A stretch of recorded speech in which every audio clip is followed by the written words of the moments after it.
Assalamualaikum warahmatullahi wabarakatuh. Alhamdulillahirabbil alamin, assalatu wassalamu ala asrofil anbiya'i wal mursalin sayyidina Muhammadin wa ala alihi wa sahbihi ajma'in, amma ba'du. Puji-puji kita panjatkan atas kehadirat Allah Subhanahu wa taala. Tidak lupa kita berikan salawat dan salam kita kepada junjungan kita Nabi besar Muhammad sallallahu alaihi wasallam. Alhamdulillah hari ini kita kembali lagi bertemu bersilaturahim dalam program Ramadan Penuh Rahmat bersama Ustadz Dasat Latif. Dan tentunya bersama saya David Halik selama 1 jam ke depan menemani Anda bersantap sahur.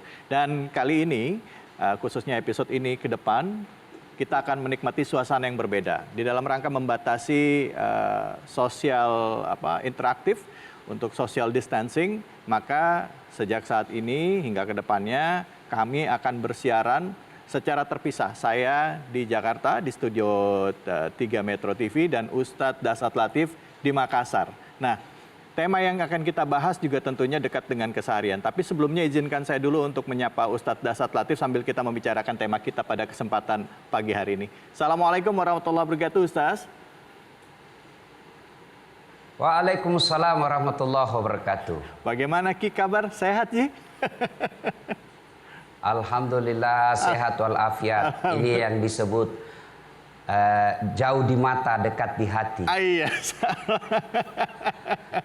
Ustaz, rindu sekali Ustaz nih kita bisa ketemu lagi dengan Ustaz. Tapi insya Allah nanti setelah semuanya lebih baik kita bisa silaturahim lagi Ustaz ya. Kontak fisik ketemuan ya Ustaz ya. Ustaz, tema yang kita angkat adalah wanita yang dirindukan surga. Saya rasa ini mungkin tepat untuk jadi bahan muhasabah kita di bulan Ramadan ini. Bagaimana caranya untuk bisa masuk ke dalam surga khususnya bagi kaum perempuan. Untuk itu kami persilakan kepada Ustadz untuk menjelaskan kepada kami. Silakan Ustadz. Assalamualaikum warahmatullahi wabarakatuh. Alhamdulillahirabbil alamin wa bihi nasta'inu ala umurid dunya waddin. Asyhadu an la ilaha illallah wa asyhadu anna Muhammadan abduhu wa rasuluh. Allahumma salli ala sayyidina Muhammad wa ala alihi wa sahbihi ajma'in. Amma ba'd.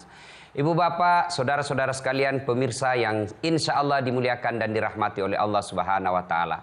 Meskipun kehadiran kami lain dari biasa, tetapi insya Allah bukan bentuk tayangnya yang penting, tapi ilmu yang kita peroleh yang jauh lebih penting. Kali ini kita akan membahas tentang perempuan yang dirindukan oleh surga. Mudah-mudahan perempuan-perempuan yang menyaksikan acara ini termasuk golongan perempuan yang dirindukan oleh surga.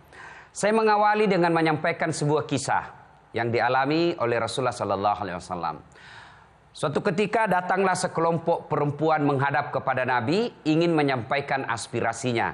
Kira-kira kalau bahasa kita dibahasakan dengan bahasa kekinian, menyampaikan aspirasi unjuk rasa lah kira-kira. Ya.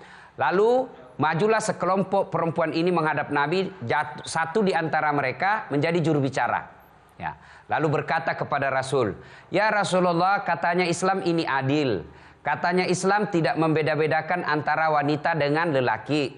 Nabi tersenyum dan bersabda, "Betul ibu-ibu, ada apa ini?"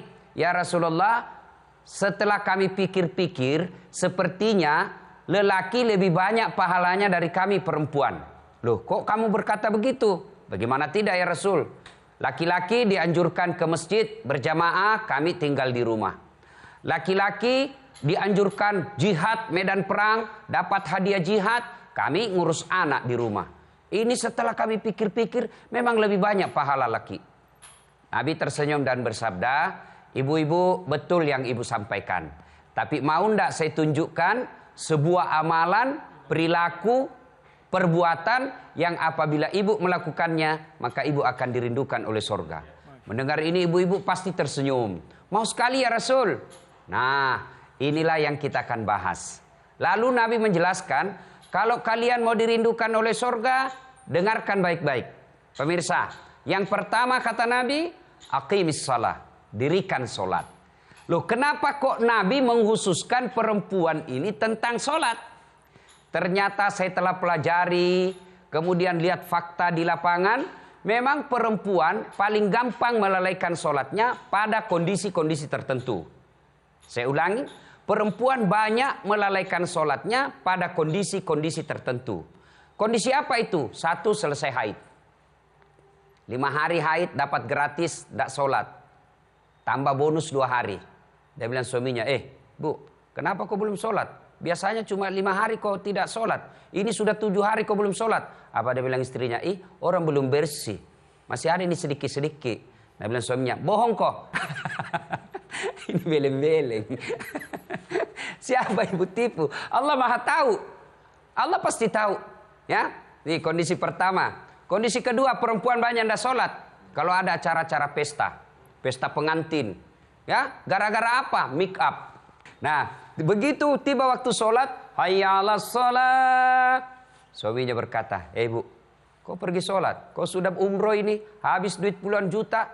Kau pergi sholat dulu. Apa dia bilang istrinya? Sadar kok pak. Justru saya sadar ini, saya suruh kau pergi sholat. Kau tidak lihat ini jilbabku? Ini 1 jam dipakai. Gara-gara jilbab dia tidak sholat. Beleng-beleng. Nah pemirsa yang saya hormati, ya.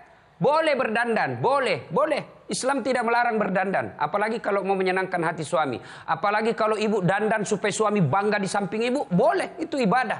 Tapi jangan gara-gara dandanan ibu tidak sholat.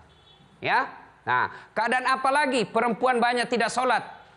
Selesai melahirkan, nifas. Ini banyak yang salah tafsir. Katanya nifas itu harus 40 hari. Nifas tidak ada ketentuan harus 40 hari. Dia bisa jadi tidak cukup 40 hari, bisa juga lebih dari 40 hari. Tergantung bersihnya. Kalau dia bersih di hari ke-20, maka dia harus wajib sholat si hari ke-20 itu. Kalau dia bersih di hari 41, dia 41 itu dia sholat. Ya, nah ini kondisi-kondisi. Maka Nabi mengkhususkan perempuan yang ingin dirindukan oleh sorga, aqimis shalah, dirikan sholat.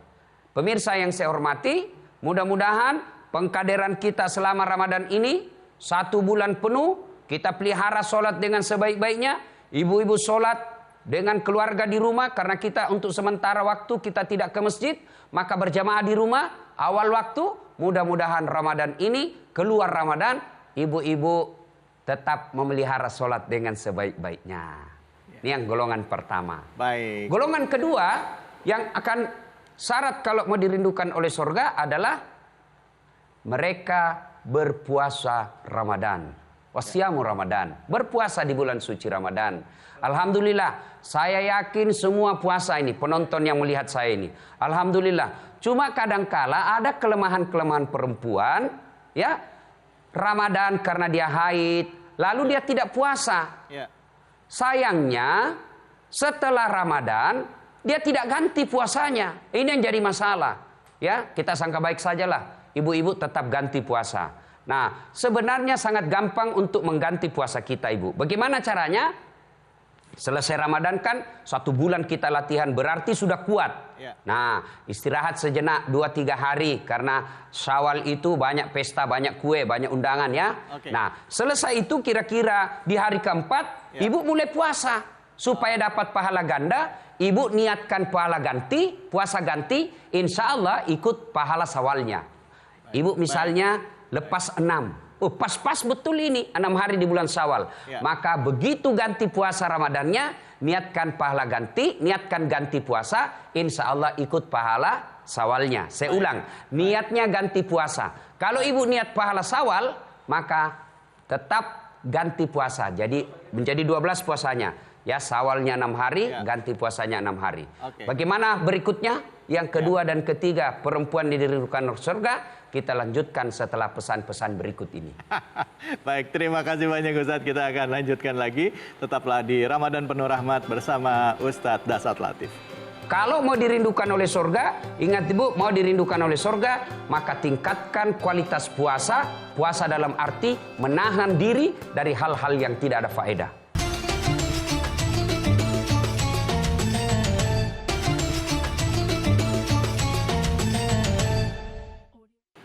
Ya, buat Anda yang baru saja bergabung di dalam program Ramadan Penuh Rahmat bersama Ustadz Dasat Latif, tema kita adalah perempuan yang dirindukan surga. Tadi sudah disebutkan ada 2 ciri-ciri perempuan yang bisa mudah masuk surga. Yang pertama yang mendirikan sholat, yang kedua adalah yang berpuasa. Tapi tadi baru dijelaskan setengah oleh Ustadz, jadi penasaran saya ini. Lanjutnya bagaimana Ustadz? Silakan Ustadz. Ya, terima kasih. Alhamdulillah, pemirsa yang saya hormati, tadi sudah jelaskan, kalau mau dirindukan surga harus mendirikan sholat. Ya, yang kedua berpuasa di bulan suci Ramadan. Tapi kalau mau spesial, jangan cuma puasa di bulan suci Ramadan, hanya menahan makan, minum. Tetapi yang jauh lebih penting, terutama ibu-ibunya ini, adalah mampu menjaga lisannya. Karena puasa itu adalah kemampuan menahan diri.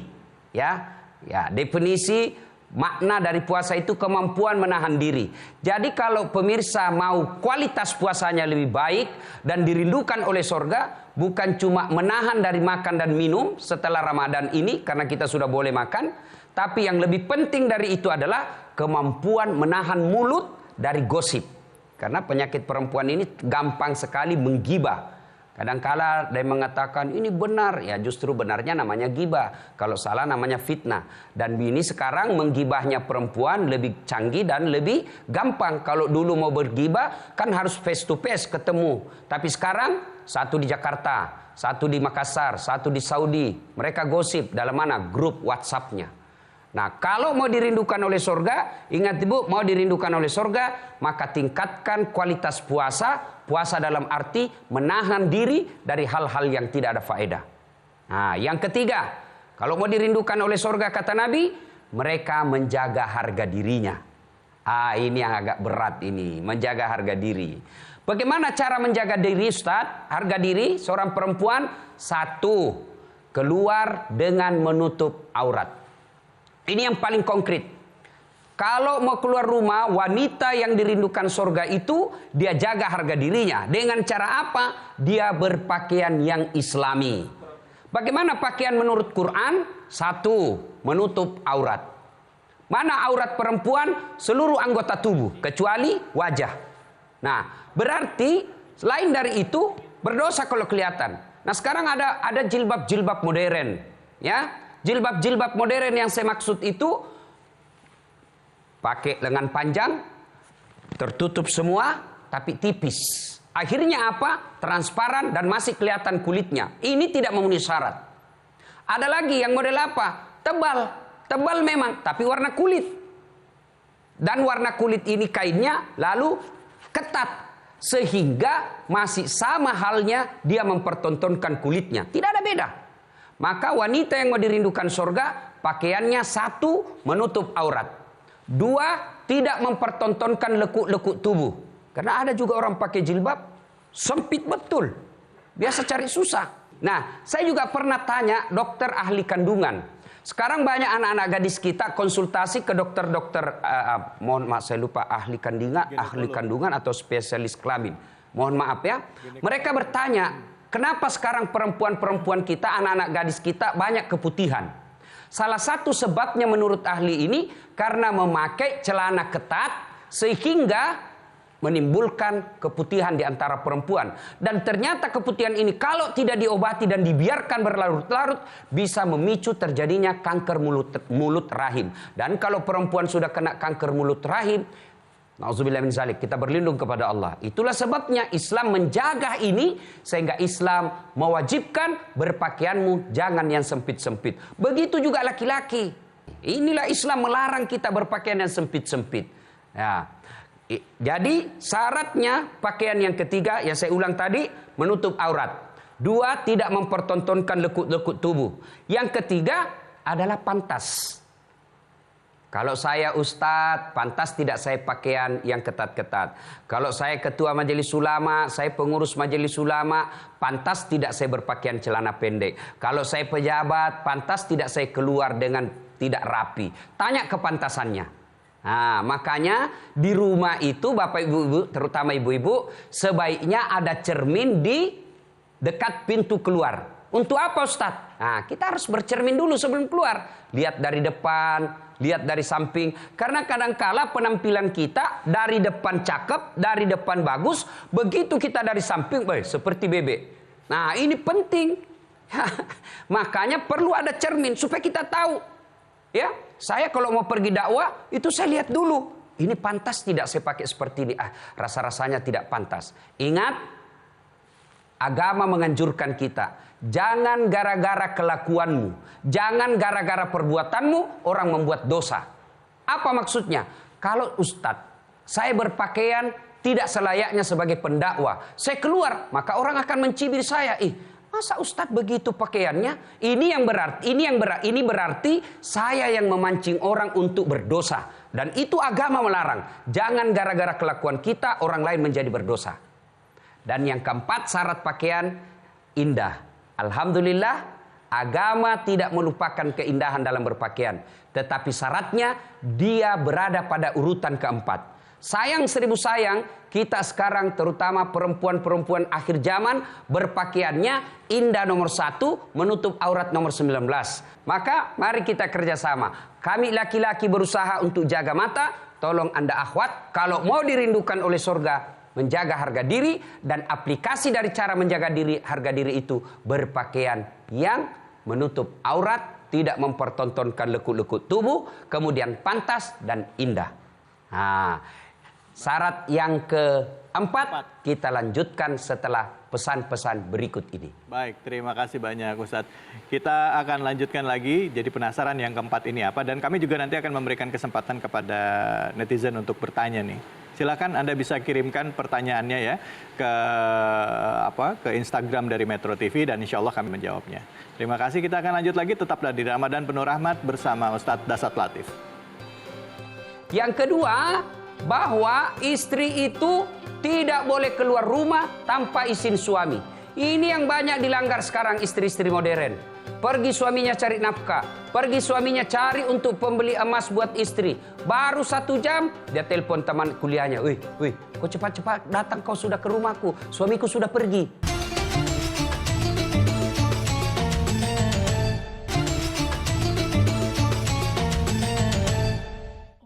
Alhamdulillahirabbil alamin, setelah kita tadi sempat jeda sebentar, ya, kami juga tadi sempat berdiskusi dengan Ustadz membicarakan tentang tema kita yang menarik kali ini buat Anda yang baru bergabung adalah perempuan yang dirindukan surga. Tadi sudah sempat dibahas di segmen-segmen sebelumnya, ada 4 totalnya, 3 sudah dibacakan dan sudah dijelaskan dengan baik sekali oleh Ustadz, yaitu yang pertama adalah perempuan yang menjaga sholatnya, lalu perempuan yang berpuasa, dan perempuan yang menjaga kehormatannya. Yang keempat ini apa? Coba Ustadz, dilanjutkan lagi Ustadz. Apa yang keempat? Ciri-ciri perempuan yang dirindukan surga. Ciri yang keempat adalah, ya ini agak berat.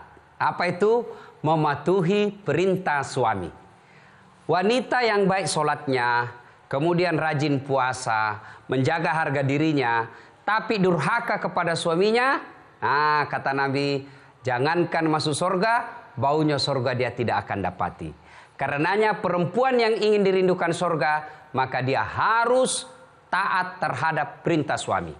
Ya, masih ingat kisah ada seorang istri, ya, sakit ibunya, datang tetangga ibunya memanggil, "Hei ibu, sakit mamamu, kau pergi lihat dulu. Saya mohon maaf, suami saya pergi medan perang, saya dipesan tidak boleh keluar rumah sebelum datang suami saya.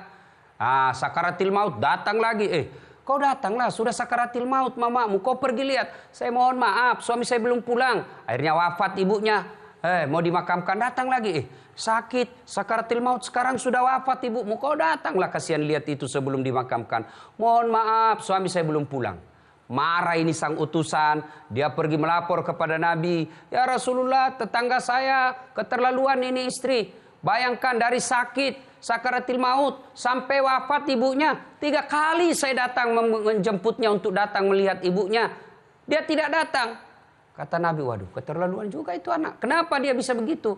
Ya Rasulullah, katanya suaminya pergi medan perang. Suaminya pesan, jangan keluar rumah sebelum pulang dari medan perang. Mendengar ini, apakah Nabi marah? Subhanallah. Nabi justru bersabda, alhamdulillah diampuni dosa ibu yang wafat karena punya anak istri yang taat kepada suaminya. Dari kisah ini banyak sekali pelajaran yang bisa kita ambil. 1, jika kalian ingin ibumu diampuni oleh Allah, jika kalian sayang kepada ibu, sayang kepada orang tua, cinta kepada orang tua, salah satu caranya jadilah istri yang taat terhadap suami. Yang kedua, bahwa istri itu tidak boleh keluar rumah tanpa izin suami. Ini yang banyak dilanggar sekarang istri-istri modern. Pergi suaminya cari nafkah, Pergi suaminya cari untuk pembeli emas buat istri. Baru 1 jam dia telepon teman kuliahnya. Wih, kau cepat-cepat datang, kau sudah ke rumahku. Suamiku sudah pergi. Nauzubillah min zalik. Maka kewajiban istri tidak boleh keluar rumah tanpa izin suami. Bahkan beribadah sunnah seorang istri tidak boleh tanpa izin suami. Contoh, pengantin baru, istrinya anak santri, terbiasa Senin Kamis.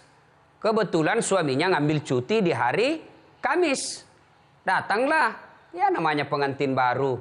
Assalamualaikum Ibu. Waalaikumsalam Pak. Ini lagi izin, saya tidak masuk kantor hari ini. Ya gimana? Mohon maaf Pak, saya lagi puasa. Maka istri yang seperti ini menolak ajakan suami, jangankan dapat pahala, dia malah mendapat laknat dari Allah. Maka kalau mau puasa Senin Kamis harus izin. Puasa hukumnya sunnah. Taat terhadap suami hukumnya wajib. Dalam asas fikih hukum Islam bertemu 2 hukum.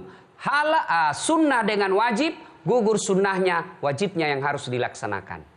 Tapi dengan catatan yang ketiga tadi ini, pelajaran dari kisah ini. Siapa suami yang ini? Ibu ini yang pergi tidak pergi membesuk ibunya. Siapa suaminya? Nah, suaminya bukan pergi jalan salah. Suaminya apa? Pergi jihad membela agama Allah.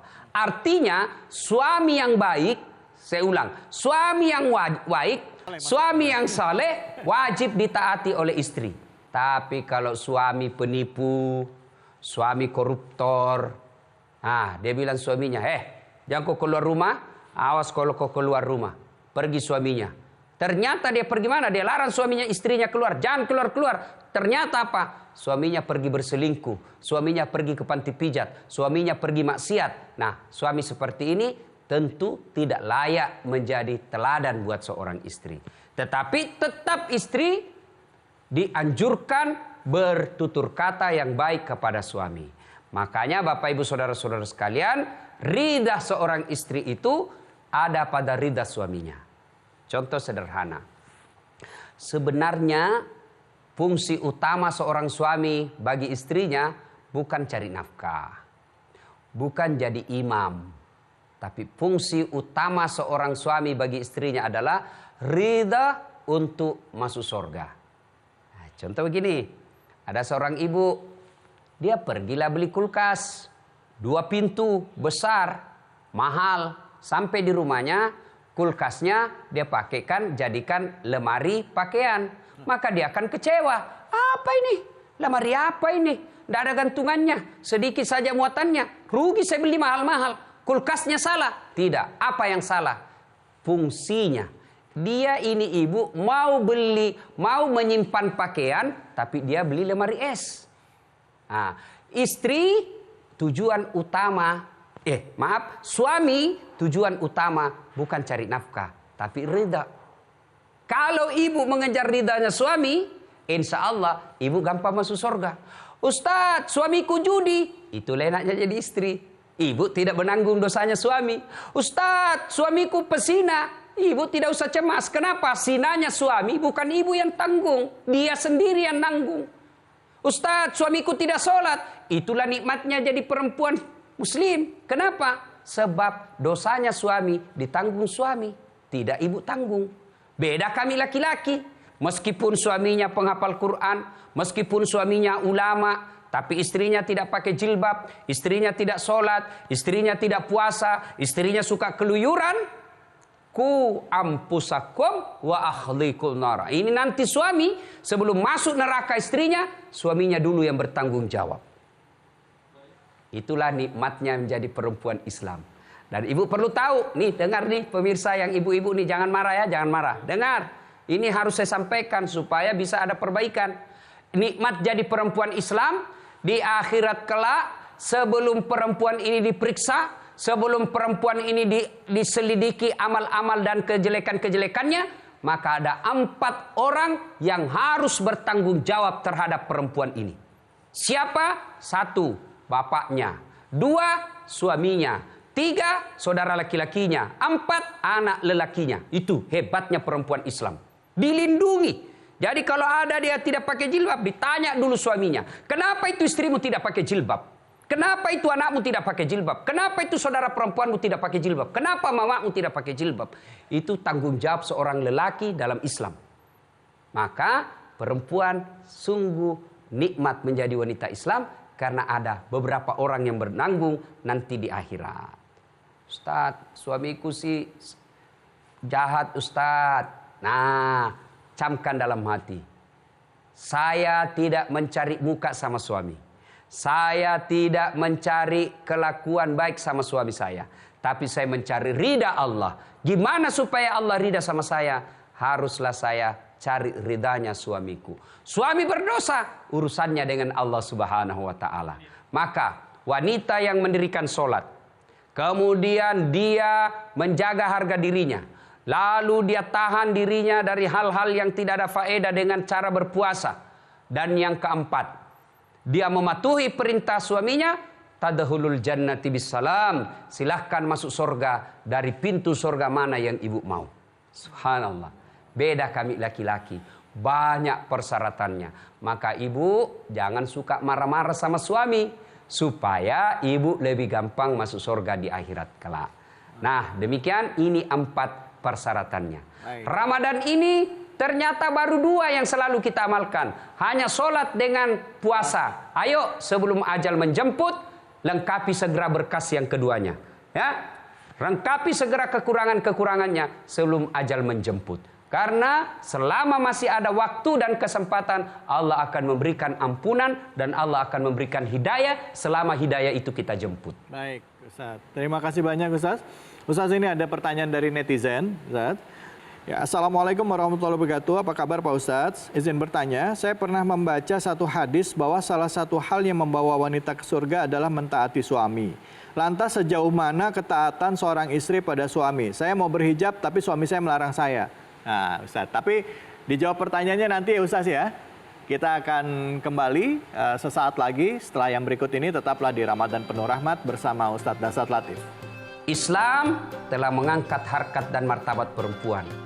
Tapi sayang, seiring dengan perkembangan zaman, perempuan cenderung kembali ingin hidup seperti zaman-zaman jahiliyah. Zaman-zaman jahiliyah yang saya maksud adalah kalau Arab jahiliyah dulu perempuan lahir langsung dimakamkan, sekarang belum lahir sudah dibunuh, aborsi.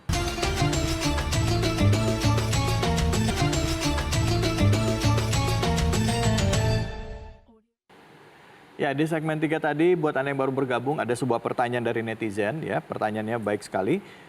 Assalamualaikum Ustadz, apa kabar? Izin bertanya, saya pernah membaca satu hadis bahwa salah satu hal yang membawa wanita ke surga adalah mentaati suami. Lantas sejauh mana ketaatan seorang istri kepada suami? Saya mau berhijab tapi suami saya melarang saya. Nah, bagaimana Ustadz? Bisa langsung dijawab. Terima kasih Ustadz. Ya, terima kasih. Pertanyaannya sejauh mana? Bukan jarak kilometer ya, bukan 10 kilometer ya. Sejauh mana di sini artinya apa batas-batasnya yang boleh ditaati dan mana yang tidak boleh ditaati.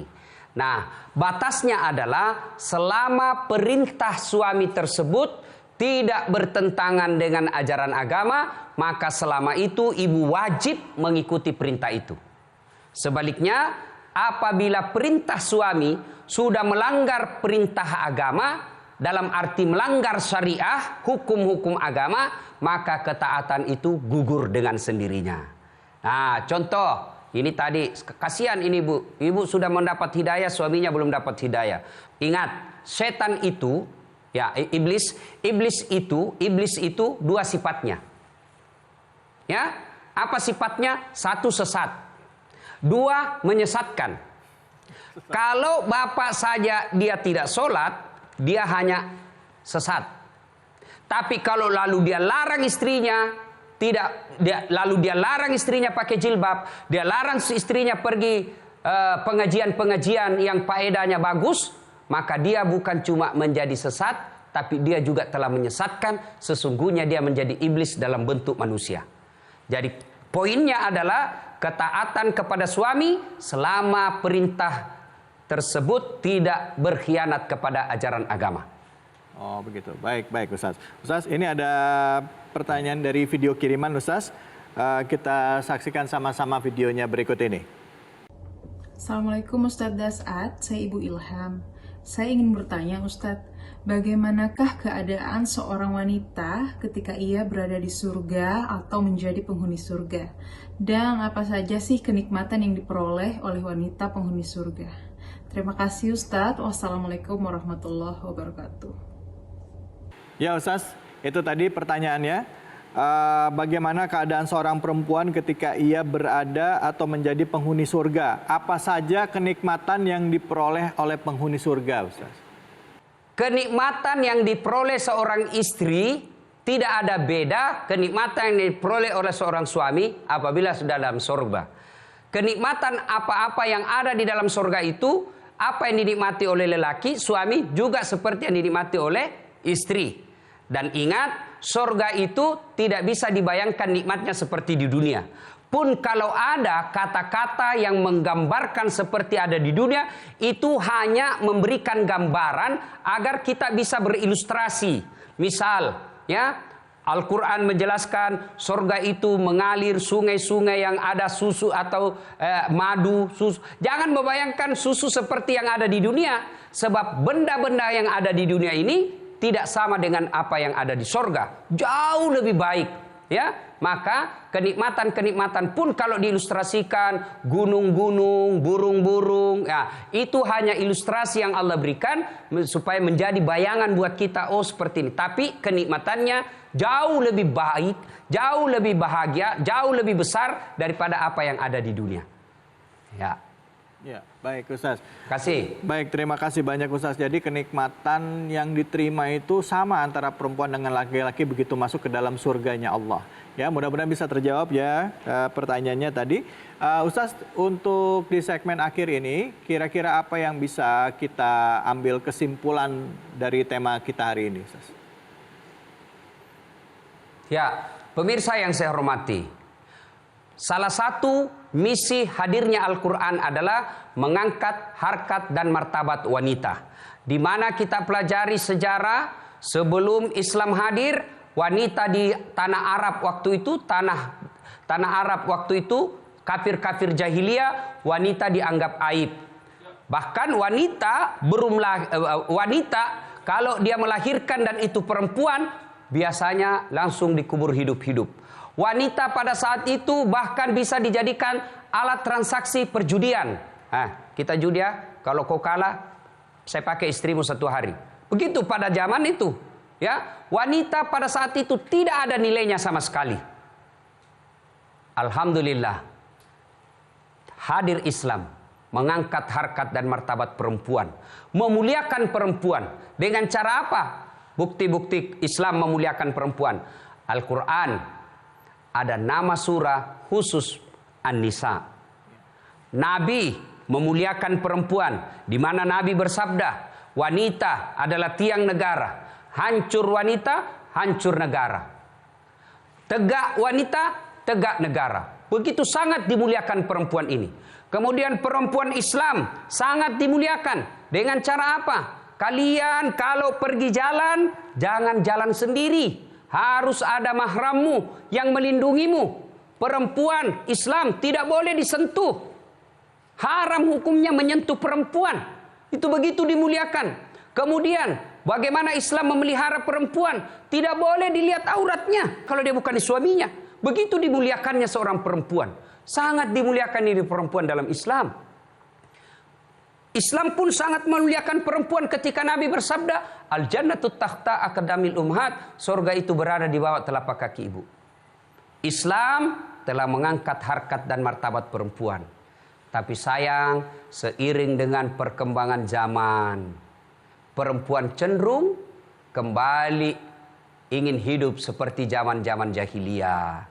Zaman-zaman jahiliyah yang saya maksud adalah kalau Arab jahiliyah dulu perempuan lahir langsung dimakamkan, sekarang belum lahir sudah dibunuh, aborsi. Coba, perempuan sekarang menghinakan dirinya dengan cara apa? Melalaikan tanggung jawabnya sebagai istri. Kemudian kita melihat perempuan kadangkala jalan keluar, tidak ada lagi mahramnya yang mendampinginya.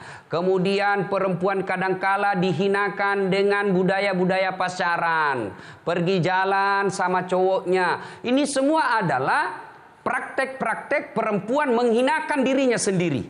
Islam telah mengangkat derajatnya, tapi sayang seribu sayang, dia tergelincir dengan isu-isu modernisasi. Padahal modern itu baik, tapi tidak berarti westernisasi harus kita terima secara bulat-bulat. Semoga Ramadan ini 1 bulan penuh, perempuan-perempuan kita, istri kita, anak-anak perempuan kita menjadikan bulan pelatihan, mendirikan sholat dengan sebaik-baiknya, menjaga puasanya dengan kesemulia-mulianya, mematuhi perintah suaminya, menjaga harga dirinya. Selepas Ramadan ini, maka dia menjadi wanita pemenang bulan suci Ramadan. Lalu dialah menjadi wanita yang soleha. Insya Allah wanita yang soleha akan dirindukan oleh sorga. Semoga yang menyaksikan acara ini adalah wanita-wanita soleha yang akan dirindukan oleh sorga. Sorga dunia, insya Allah sorga akhirat. Semoga ada manfaat. Masya Allah, terima kasih banyak Ustaz. Ustaz, terakhir singkat saja Ustaz. Sebagai seorang laki-laki, kita juga ar-rijalu qawwamuna 'alan nisa. Bahwa setiap laki-laki itu dibikin bagi perempuannya. Nah, bagaimana apa yang harus kita lakukan Ustaz untuk menjaga perempuan? Artinya sebagai imam ya, tadi dikatakan tanggung jawabnya kepada ayahnya, suaminya, dan saudara laki-lakinya dan anaknya yang laki-laki. Apa yang harus dilakukan Ustaz bagi laki-laki dalam rangka menjaga perempuan? Untuk menjadi imam bagi anak perempuan, bagi istri kita, bagi saudara perempuan kita, maka perlu ilmu.